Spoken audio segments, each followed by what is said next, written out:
Thanks very much for joining. As you can see in that video, we're going to discuss this workshop that we performed in Bristol back in November on what is the future of aviation, and it involved aviation workers from across the sector and students in Bristol.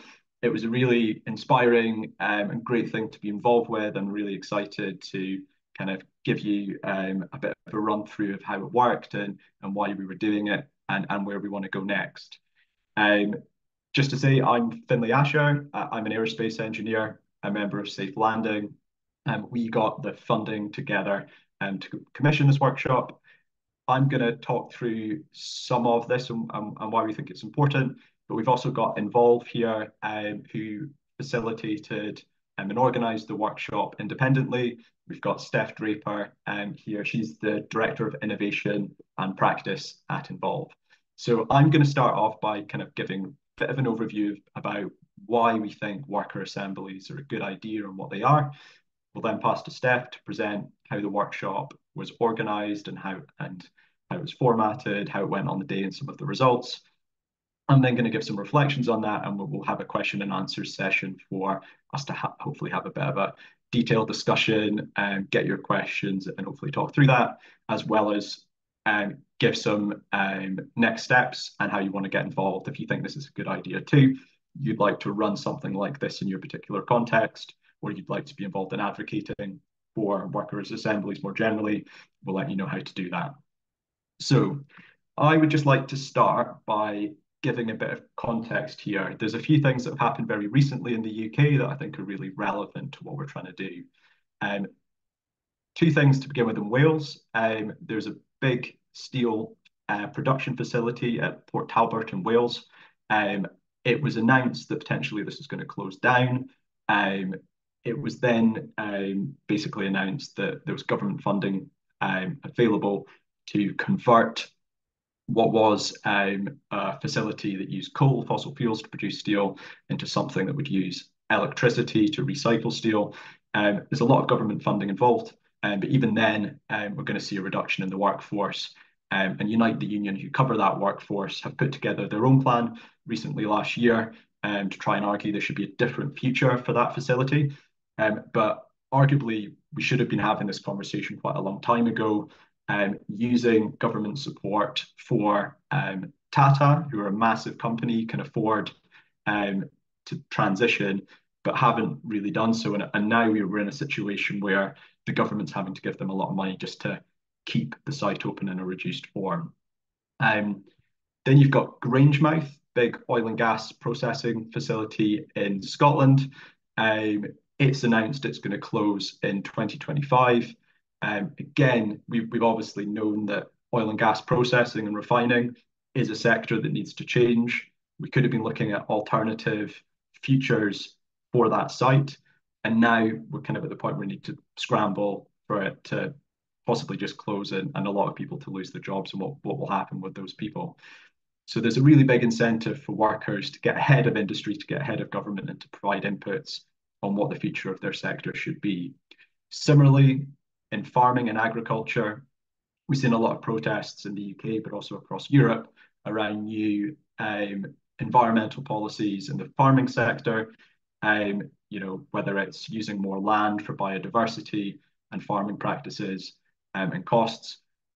If we see workers in a sector after policies come out protesting, pushing back on those things, it's not a situation we want to be with. And we want to involve workers from the start, have their support and backing so they know the industry needs to change and how, and see how it can benefit them rather than be opponents to these changes. So it's really important when we develop environmental and sustainability strategies that we involve workers. So yeah, just a bit more on that. A major job threat to job security is climate breakdown, leading to big economic crashes, rapid unplanned industry transitions, some of like those examples I just showed.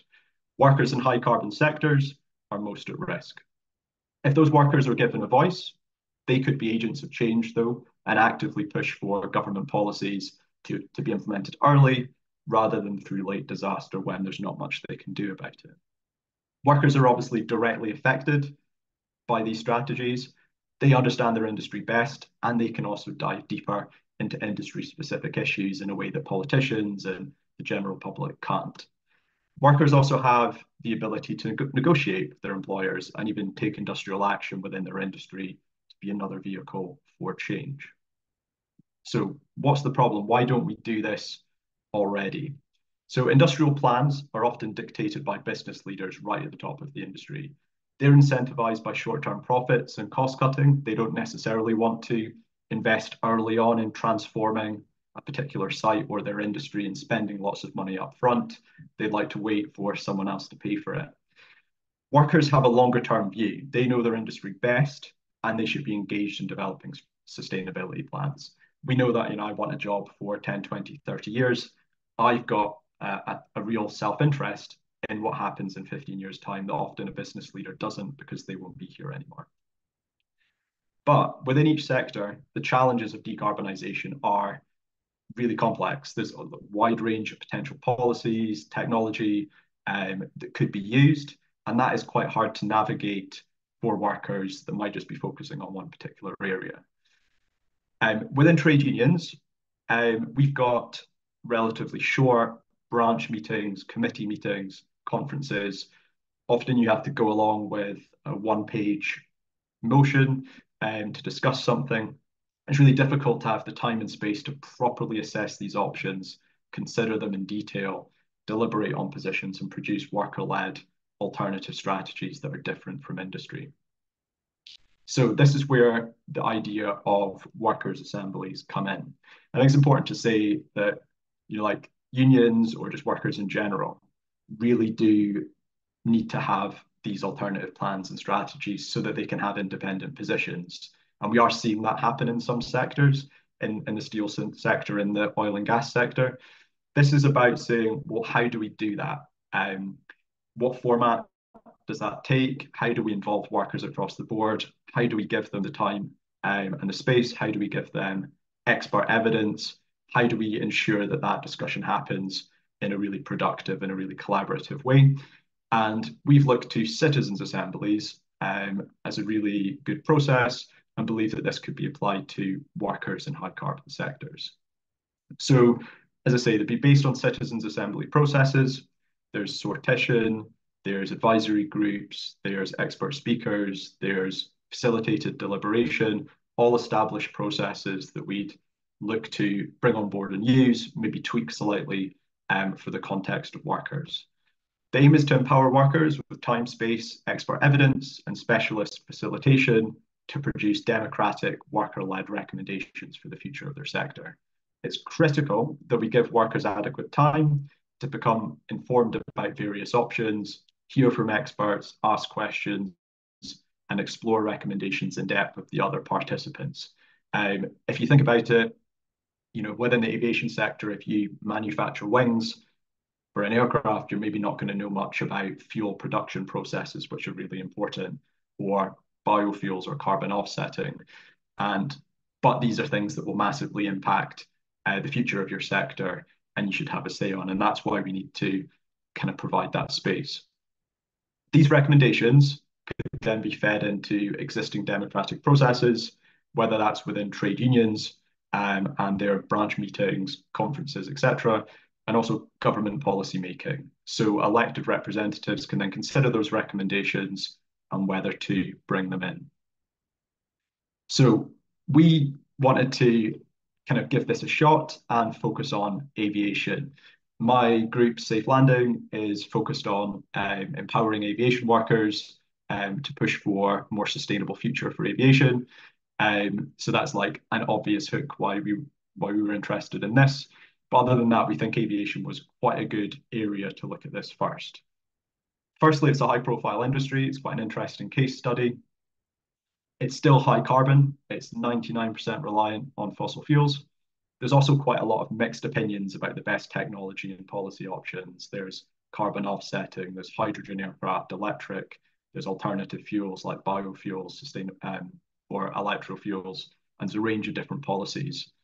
Now, various policies have been recommended by the UK Climate Change Committee, by the UK Climate Assembly as well, which ran a few years ago, and those have been ignored by government and not implemented. So we're quite far kind of from what the industry and government strategy is and what specialists are recommending.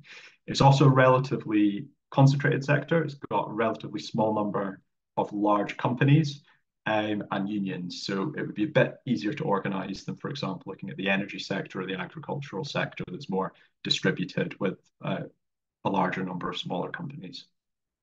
So we thought, let's try and demonstrate this idea. We've been talking about it for quite a long time in theory, and we were really keen to try and put it into practice. We have been discussing this with Unite the Union and with BALPA, British Airline Pilots Union. Some of our members are in these unions, but partly people struggle to conceptualize how it would work. So at the start of last year, we raised some funding from Oak Foundation and from Patagonia, clothing company that happens to have a store in Bristol. And we used that funding to run a first of its kind workshop. The aim was to demonstrate kind of at small scale how this could be done in practice. And we did it at the Aerospace Museum in Filton, which is this red circle here. It was selected because there's a high cluster of aerospace workers. We've got Airbus and GKN facility here. There's Rolls-Royce. There's also Boeing, MBDA, Vertical Aerospace in the area. And there's a university with lots of students studying aviation that's quite high profile as well. So we could get a mixture. And yet we commissioned Involve. I'm going to pass to Steph now. And she's part of an organization that has a lot of experience with deliberative democracy. And we thought it would be really important to commission this and have somebody run it independently. So yeah, we're going to pass to Steph. I'll stop sharing. And if you want to try and share your slides, you can talk us through it.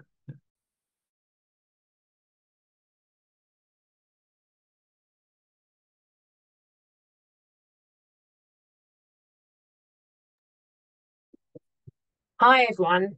So I'm Steph Draper. I'm Director of Innovation and Practice at Involve, and was part of the team that led this really important experiment into what does it look like to make sure that workers and others in the industry are really able to engage in this decarbonisation journey. So we started with a calling question, which was, what are the main challenges and opportunities for reducing the climate impact of aviation in the next 15 years? So that was what we invited people to participate in. We did a relatively short piece of deliberation. It was a 3-hour workshop in November, beautiful space of the Aerospace Museum. And we had 31 Bristol-based workers and students come along, and they were organised in tables to have discussion about that question and where it might take them. We before the actual event, which I'll talk about in a bit, in order to shape the work, we thought it was really important that we get input from experts across the industry in terms of identifying what a good question would be, who should come, who the speakers should be, input into how to organise the event, and also to give us sort of feedback and reflection along the way. Because this was aiming to be sort of catalytic and informing future process, we really wanted to get that input and insight in order that we could design something really impactful and also be able to think through where we might go next. So the advisory group had people from the Royal Aeronautical Society, from University, from Bristol, and those working in aviation. And they met in the build-up to the event and also after the event, and gave us insight into how do we get that sort of balanced input in terms of speakers, who should be there, and helped with the nuances of the industry. So the 31 people broken down are here. I'm not going to go through all of it, We got a good cross-section. We recruited through networks, and people then applied to be involved. And so, this is, I guess, sort of reflective of the industry itself. What we didn't get, and when we think about these processes at Involve, we normally sort of look to reflect the community and the population that we are working with. So if we're working in a particular city, then you would want to sort of reflect the population within that city. And one of the things that we had a bias towards was the climate perspective. So people who came along were already concerned about the climate in the main. And we then took them through a process. So we started, and this is a classic sort of deliberation process, and we did that in a relatively condensed 3-hour time period. So people did get a delicious supper, but they had to work very hard for it. So we started with ideation. So people were sitting on tables, sharing their perspectives and experiences, responding to that question. What are the opportunities and challenges in reducing climate impact of aviation in the next 15 years? And thinking about that from a sort of worker's perspective rather than purely thinking about climate change and sustainability itself. We then had 3 speakers come in and share their insights on how to get to a sustainable future, on the technology, on and different policy levers that we could pull. And then finally, we had a session where essentially those tables brought everything together, had a further conversation and debated together, what do we think we need to be asking in order to move this agenda forward? So we heard from Sabina, who is Sustainable Aviation, also Airbus, and she talked about the industry perspective on the decarbonisation journey, a lot about where different technologies are going, and that whole decarbonisation roadmap. And she left a very clear message, which was around, there's a lot of opportunity here. There are lots of green jobs. This should be about increasing capacity in the industry as much as sort of shift, although it does need a change. And then we had Tim Johnson, who is from the Aviation Environment Federation, who was broadening that out. So he also talked about the technology available, the imperative to decarbonise, but more about that kind of legislative change, regulation, and also thinking about demand management and customer behaviour change. And then finally, we had Rose Armitage from the Climate Change Committee, and the Climate Change Committee have done lots of work in terms of decarbonisation pathways, and particularly around hard to abate industries. And so she was able to give that sort of broader picture of what are all of the considerations that you need to be making when you're thinking across industries and comparing with other industries. So really fantastically insightful and quite technical inputs for the group that we had. And from all of that information, participants were able to sort of process and come up with questions that they want to pose or deliberate on further. So a variety of different sorts of questions. What we didn't have time for is to really sort of drill down and refine these questions, but brilliant sort of outputs, and people, as I said, people worked really hard. So we had, to what extent do solutions consider the constraints, compromises and aspects of aviation, as well as the impact on stakeholders? What should be targeted areas for focus? There was a few of those which were around what should we be prioritising in terms of decarbonisations, posing questions around that sort of balance of can we get where we need to from a climate perspective through technology alone? do we need some demand reduction as well? Questions around how can aviation workers really commit to change, be involved in that change, and what are the practical steps that workers can take in order to decarbonise. So a range of different sorts of questions were thrown up. And we also asked, finally, what participants thought and how useful they thought it was.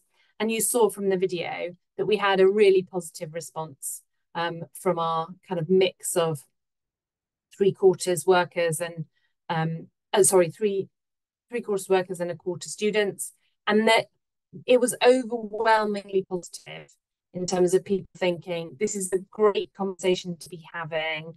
We need information and time to really deliberate and get under the skin. Had lots of people not agreeing with each other about sort of different technologies, different pathways. And so it was a really sort of rich and vibrant discussion. And the overarching message was, we want more of this. If we're going to get to address transition, we really need sort of deeper and more sustained engagement. So that is essentially what we did in a nutshell. And I will pass back to Finlay. Thanks very much, Steph. If you could stop sharing your screen, I will put mine back up. So I'm just going to talk for a few minutes more about our reflections and what the next steps are for this, and then we can go to a Q&A and have a bit of an open discussion with the audience. So just from my perspective, I think a key thing here is just really strong interest from aviation workers to consider these issues and the future of their sector. There's a lot of people that wanted to be involved with this. Everyone that came along, I think it was 95% of people, thought it was really worthwhile and that they'd like to do something like this again. There's a really strong motivation for wider worker involvement in the process of developing decarbonisation plans. They felt like they didn't have that much opportunity to contribute to what the industry was saying, and they would really like to have a say, and they think workers should be included. I think in general, recognition that big, difficult decisions need to be made, that some of those are challenging, but they're really important, and that we shouldn't shy away from that. We should be having the discussions. They identified some really key issues, particularly the growing demand for aviation and air traffic growth, and how that balances against the ability of technologies and fuels to scale to meet that demand, whether that's possible. Whether if we need to control demand, whether that can be done equitably, as in fairly, across the population in a way that we can get support for, and in a way that provides fair access to air travel for the most people.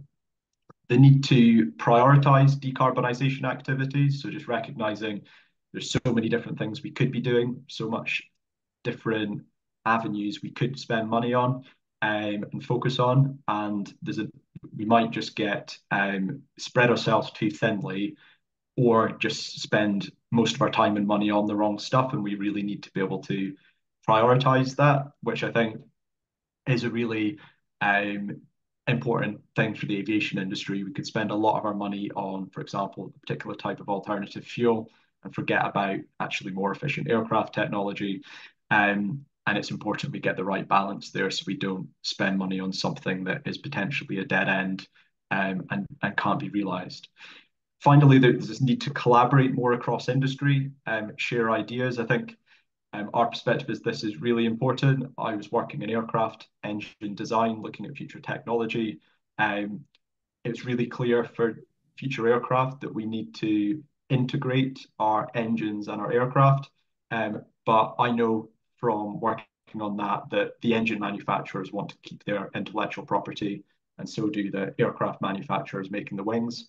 And they don't really want to share that information between each other in a way that can allow it to be fully optimized. Equally, one aircraft can have different engine manufacturers making the engines, and if you propose a new system that would be great, but it doesn't work if the aircraft manufacturer takes the other engine, then again, it doesn't work. So there's this kind of blocker to progress to more efficient and better technology, because the guards are up and they're not wanting to work together. And I think the same thing comes to government policy, making sure that airports are compatible with aircraft. And that joined up thinking is really important. So it was interesting that, in a few hours, we got up these really key areas that then we need to take a deeper dive into if we were to do a bigger, fuller assembly. So next steps, we want to collaborate with trade unions and with government and industry institutions to deliver this at a larger scale. 3-hour session was great. It meant that workers could come after work and get there easily, particularly given the proximity to their workplaces. But really, we need multiple days looking at some of these issues to be able to explore them fully and produce more detailed recommendations. So next would be a fuller multi-day process. And ideally, that should be commissioned by decision makers with their buy-in in terms of running the assembly and in terms of doing something and responding to the recommendations it produces. So that could be decision makers within important trade unions. It could also be decision makers in government, people that are developing industrial strategies and want the input of the workforce. And that's kind of where we need to go to next. So our group is actively talking to a number of aviation-related trade unions about scoping aviation workers' assembly, for example, a UK-wide one, or one specific to trade unions. And also, we're taking it to other high-carbon sectors. Just for example, we've been invited to present this to the chemical sector in Unite next month. But we do need help to champion this idea. I'm really keen for other people in other industries, in other unions, in other countries to think about how this could work and how it could be developed and implemented wherever you are. So I'll kind of show this at the end as well, just to recap. But if you are an aviation worker, please check out our group. You can sign up on our website or give us an email if you'd like to consider this for aviation. If you're in a trade union, we've got resources, we've got a model motion that we're taking to Unite and elsewhere, and you can modify that for your union. We've got packs you can use. We can come along and speak at a branch or committee meeting as a guest speaker if you'd like to help us kind of explain what we explained today. Industry institutions, I think those are really important because custodians of knowledge and really interested in longevity of the sector and in advancing the sector. They're well placed to help scope these assemblies and select speakers. For example, Involve used the Royal Aeronautical Society and some of the experts in green design there to develop the workshop, and also well placed to advocate for this at various levels, whether that's with government or doing something ourselves. So really keen to talk to those sort of institutions and get support and think about how we advocate for this. Then in terms of deliberative democracy, if you work on citizens' assemblies and that sort of thing, and this is new to you, really keen to talk about how we can develop the process, how we can think through how this would work in practice for a bigger thing.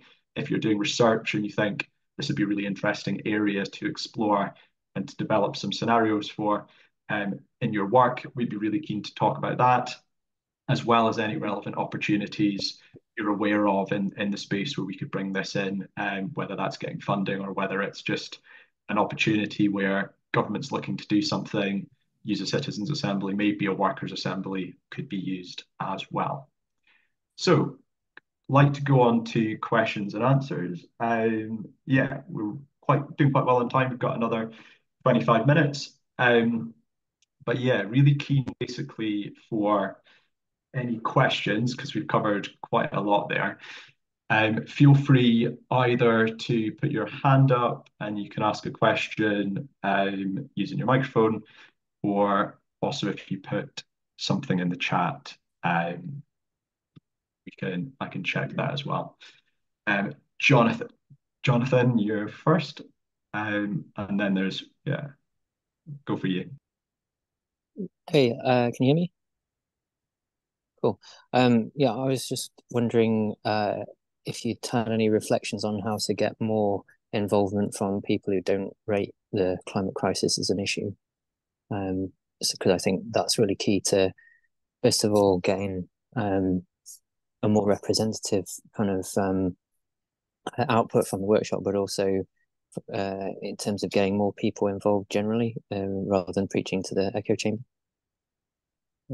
I've got my own thoughts, but yeah, I mean, I think just firstly from me, and then I'll ask Steph. The way that we had we'd identified concern about climate as one of the key metrics that we wanted to ensure a spread of participants. There's studies out there that show the general spread of general concern amongst the public on climate, and wanted to try and match that a bit. So we asked the question when people registered for the opportunity to come along. And then based on who responded, more people were concerned about climate, but then the participants were selected to try and shift it back over to let some more people in that had that concern about climate as well.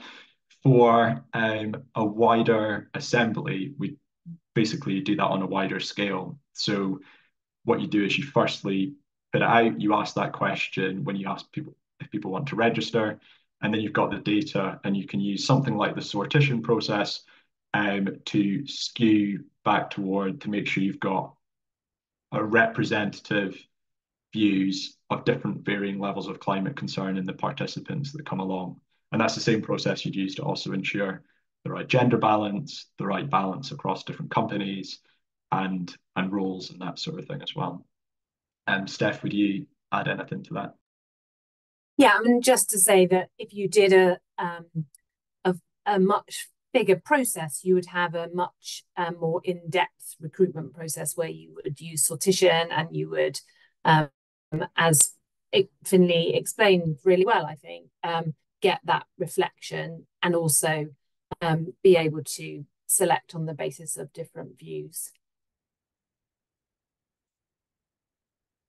Yeah, I understand there's certain processes you can use. I was thinking more about was there anything you thought, maybe how the workshops advertised in the first place, like the kind of material or the title, or anything that might dissuade people from getting involved if they thought it was not for them, for example. Because I guess that's the first hurdle that is getting people to actually sign up for it in the first place before you go through the sortition process.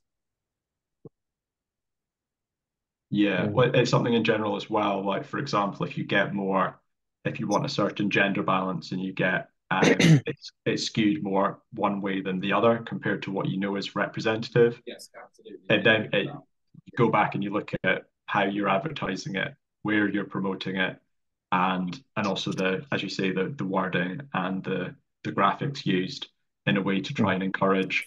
So when you get the first round of people registering to potentially take part, if you're not getting back a representative mixture, you can then change the way that you advertise it in the next round to try and encourage more of those people. Yeah. And I get what you're saying, like if it's too sustainability focused and in a certain way, like we call it the future of aviation, will potentially appeal to more people that have that mindset. So it's important to get the other voices in the room that maybe don't think there's an issue, don't think climate's a problem. There was actually some of those people there because we selected them, but there was a limited number to select from. So yeah. Yeah, that's kind of what I was getting at. Yeah, I mean, it's making sure you've got enough of a pool to start with to select from, I guess. And yeah, I think I think that the title is key, but I think it's really important to have those voices because it's it's looking at it from the other boot. They may not be concerned about climate change. I don't think it's an issue. They may be concerned about the changes that businesses are making in order to address climate change. So coming at it from a different perspective, they may be worried about their jobs for a different reason. Yeah, definitely. Yeah, I understand what you're saying. Thanks. What we'll do, just looking, there's a couple of questions in the chat. If anyone else would like to ask a question, put your hand up or write something as well. George is saying his audio isn't working, so just a question. Where in the aviation industry is pressure for workers' assemblies best placed?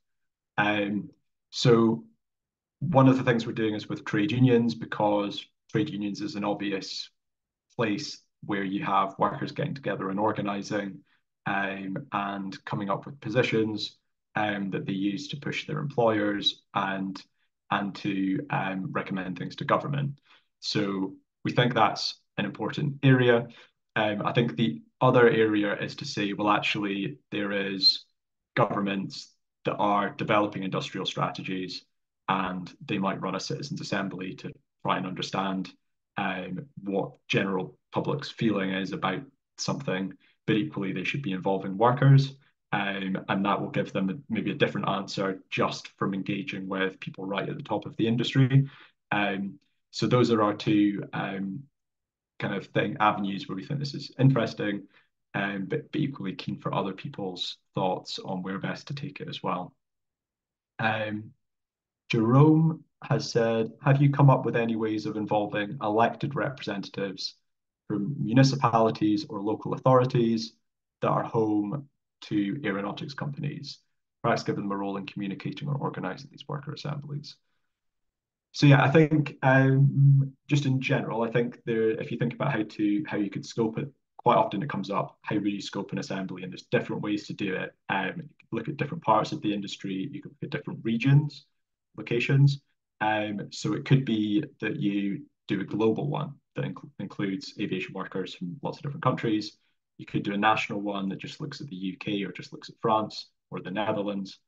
You could equally do a regional one in an area that's got, a big airport that's it's quite reliant on it economically for the airport or for the aerospace factories, and therefore has a big interest in understanding whether that's going to stay relevant, whether they're investing in the right things, what's going to happen to that. So I think, and then equally you could do it at factory level, like for example, Port Talbot, massive steel factory, individual site.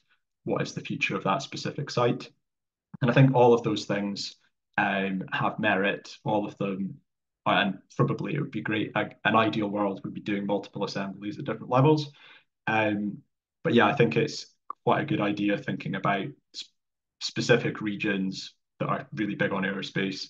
Imagine if you're talking about France, you might be thinking about Toulouse or around Paris where there's a big airport.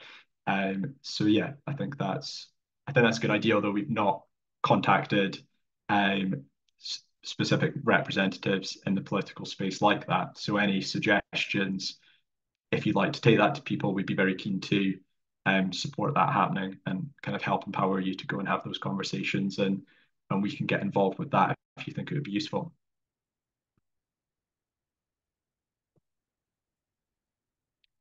Joshua. Hiya. Thanks very much for the really interesting presentation. I'm from the Climate Change Committee as well, and I work in that sort of just transition team. And we're sort of planning some kind of roundtable business engagements ourselves, and really want to focus on some of the workers' perspectives there. And I was wondering what your thoughts are on like how you, if you had any tips or kind of insights on how you presented some of the like big trade-offs in the kind of really controversial areas. Especially, we're kind of thinking about hosting roundtables, including kind of union representation and business representation, and whether you kind of advise doing them separately, together, and if you're doing them separately, like how to make sure that you're getting into the real meat of stuff rather than, I guess, talking about what everyone already wants in the area. Sorry, that's a bit of a long-winded question. Yeah. So the first one was, how do you present the kind of dilemmas between and trade-offs between different things? And then the kind of second part of that was whether to involve unions and business leaders and that sort of thing at the same time, as I think if I capture those. I'm kind of interested. I don't want to just speak if Steph has some thoughts, but one way is the selection of the speakers. So we had involved in the advisory group, selected a speaker from industry and from aviation that kind of presented the status quo in terms of the industry roadmap that the government's sort of behind. And then we heard from Aviation Environment Federation, that are more of a climate NGO, that are more critical of the industry's plans. They think that air traffic growth isn't compatible, and that some of these technologies and fuels won't be able to scale in time. And if we do scale them, will be damaging. So you heard from both sides, but in a way that was quite balanced. And then the Committee on Climate Change kind of gave a cross economy view. So also brought in the fact if we want to scale electro fuels, which use lots of renewables, actually, do we need that renewable energy for other sectors as well? How much might be reasonably available for aviation compared to other things when it comes to biomass, renewable electricity, carbon budgets. So yeah, the kind of idea was that the different speakers would give that different perspective, and then workers could then ask them questions to try and understand, well, whose position do they think is most reasonable or most evidence-based, and ask questions to try and kind of drill down into that. I think with our session, we probably couldn't drill down far enough, and that's why doing something longer would be more important.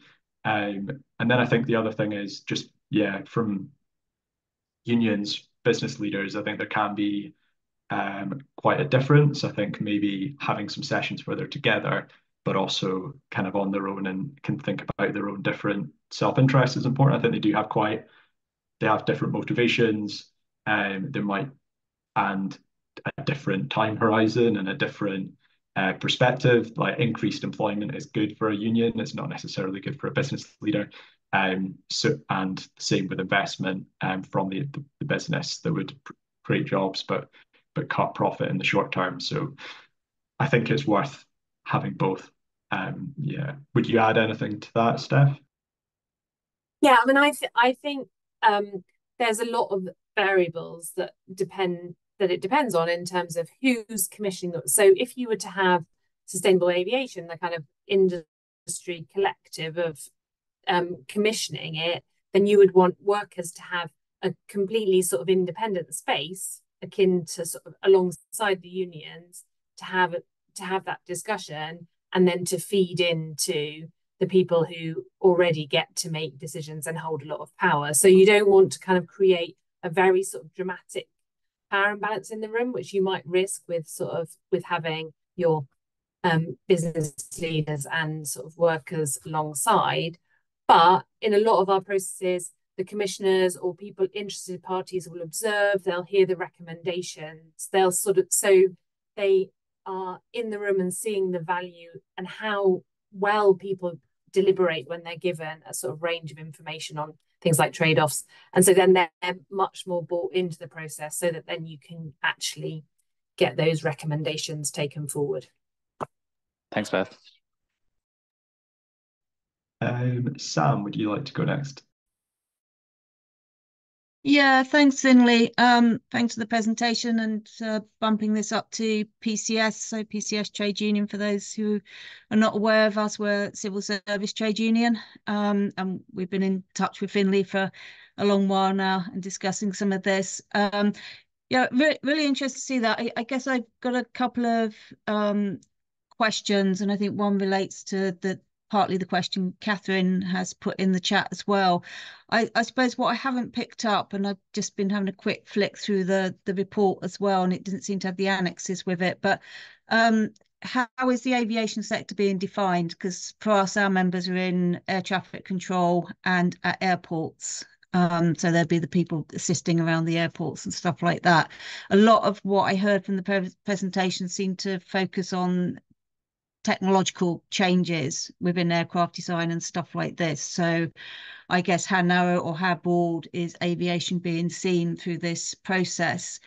And I guess also the other thing, and I think you did actually just partly address this in response to the previous question, it also seemed to accept what the industry is saying about levels of demand and growth within aviation, and not obviously what some of us are campaigning for, is that we shouldn't be expanding aviation, and actually looking more fundamentally at perhaps some of the social issues of aviation and who needs to fly and when, etc., and stuff like that, and something which we've called in PCS aviation democracy, and not just accepting that there is this need to fly, and also issues around ownership. So I just wonder, I mean, I get that obviously this is a bit of a pilot and smaller exercise to a bigger piece, but how some of those questions start to come in, because Ashley, you will know this is, you know, one of our concerns about this process. I think it's a really interesting process and appreciate the work that's going into this, but again, how discussions get influenced, and how objective is objective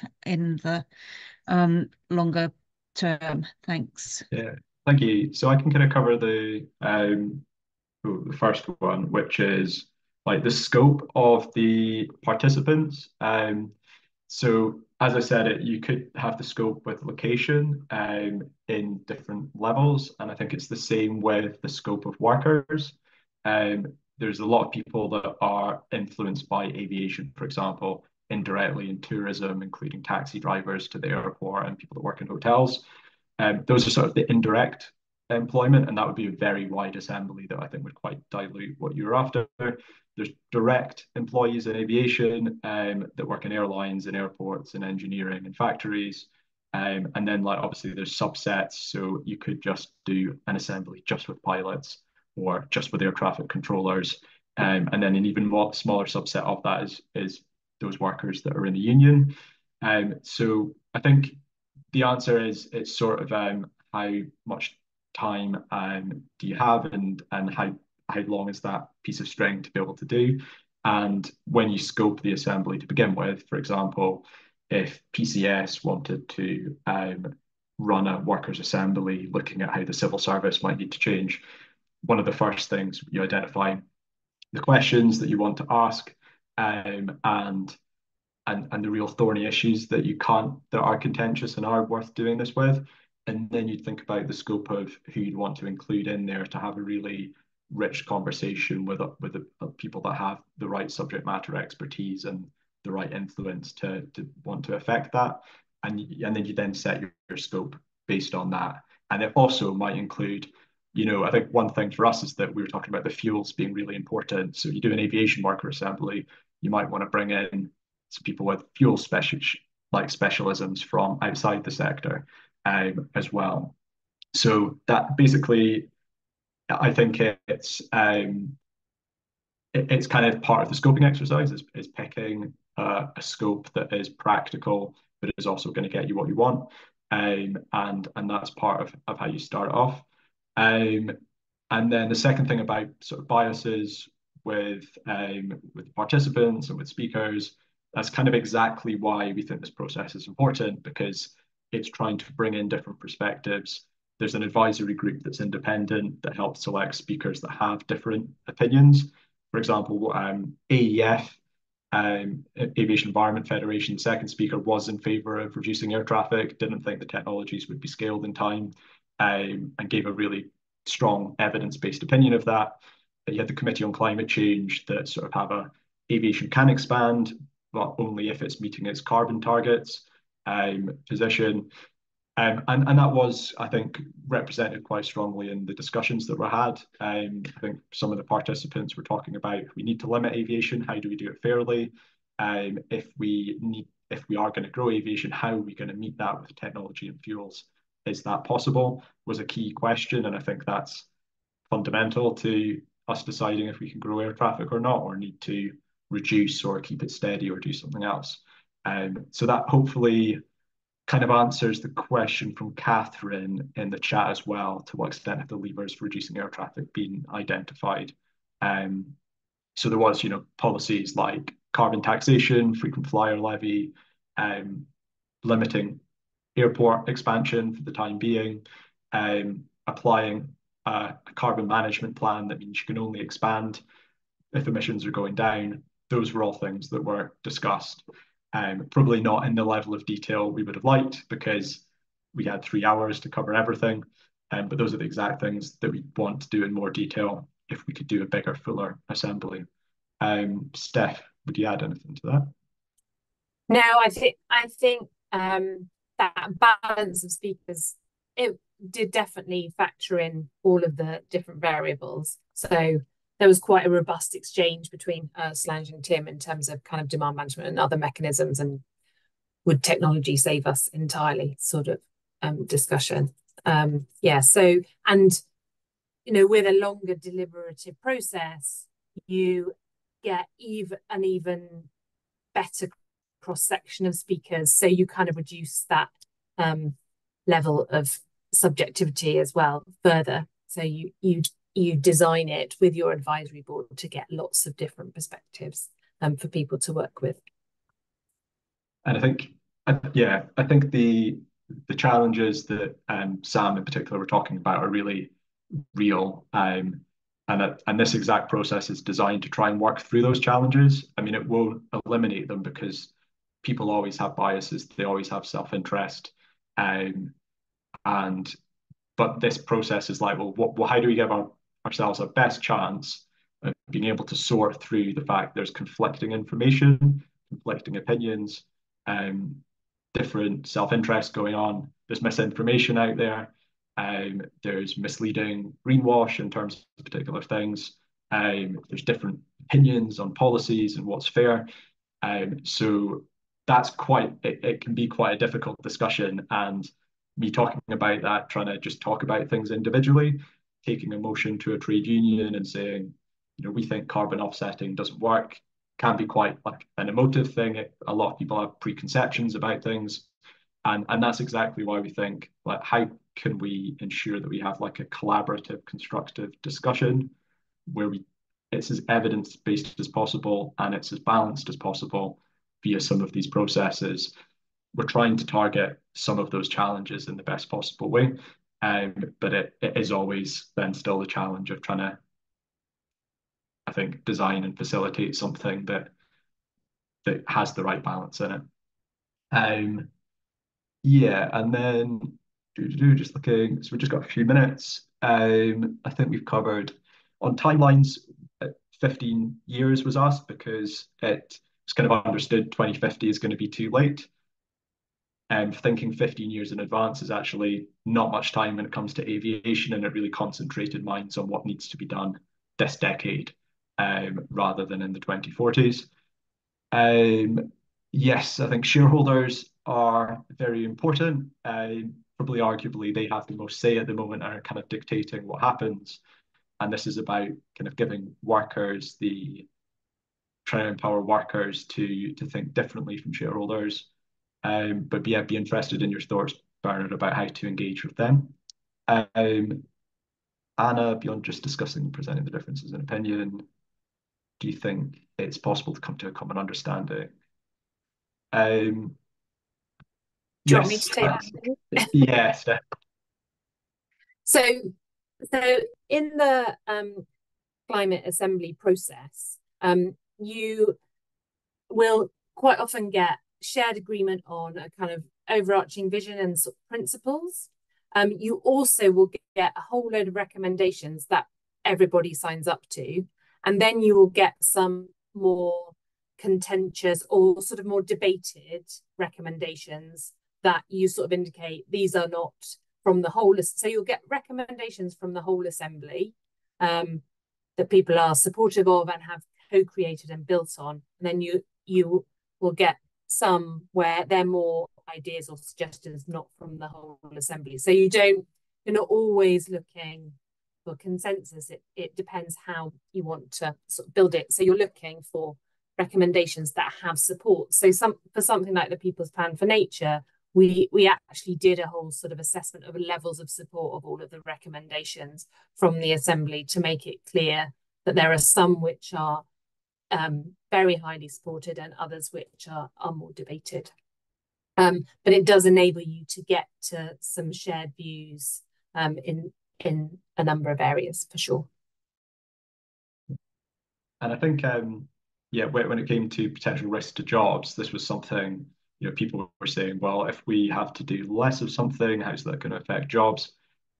But I think it was also being recognised, well, if we do too much of this, then this is really going to cause us issues as well. So we need to find the right balance, and finding that balance is based on what's the reality of technologies and the fuels and other things. And therefore we want to investigate that in more detail so that we don't end up the wrong way either way.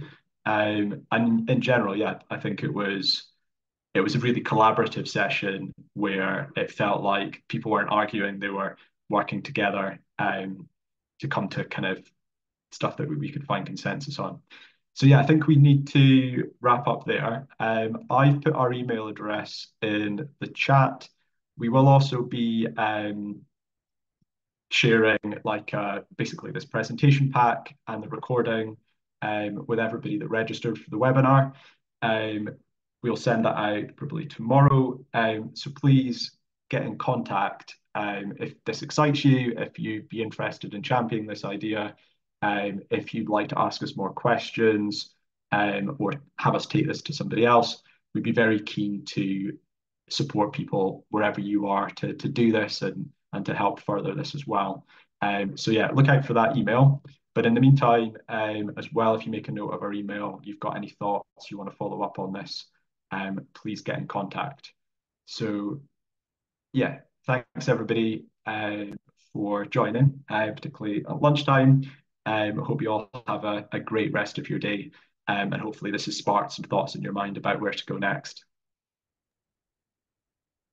And yeah, thanks, Steph, for facilitating and for coming along and presenting today. Thanks, Finley. Good to see you all. Thanks, everyone.